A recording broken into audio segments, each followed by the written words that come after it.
Ed ecco, oggi è proprio il 6 maggio, che ricorda i 45 anni dalla grande scossa di terremoto del 6 maggio a Gemona del Friuli, 1976. Ecco, qui siamo vicini alla scuola Magrini Marchetti e troviamo questo monumento che ricorda appunto il terremoto a Gemona. Pensate, oltre 400 vittime soltanto a Gemona. E qui stiamo appunto vedendo la scuola, l'istituto tecnico Magrini Marchetti. Ecco, ancora la grande palestra e poi il paesaggio con le montagne, con gli alberi verdi, con il canto degli uccelli. Insomma, tutto è bello se rispettiamo la natura.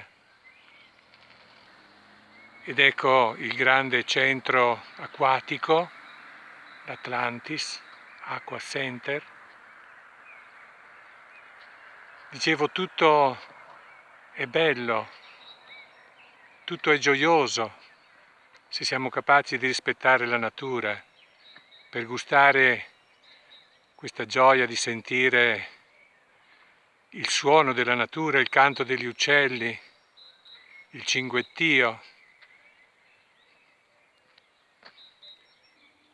E come vedete siamo proprio nel piazzale, Centro Studi Ingegner Emanuele Chiavola, già segretario generale della ricostruzione. Ed ecco questa zona verde con in alto la montagna.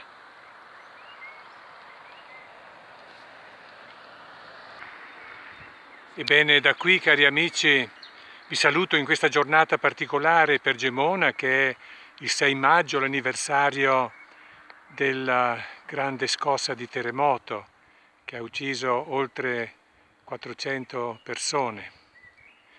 Questa sera avremo le varie celebrazioni, ci sarà anche la Santa Messa alle ore 20 presso il Duomo di Gemona e poi il corteo che ci porta fino al cimitero per ricordare le vittime del terremoto. Ebbene, cari amici, un caro saluto a tutti voi da Gemona del Friuli in questa giornata particolare, un anniversario che mai si potrà cancellare.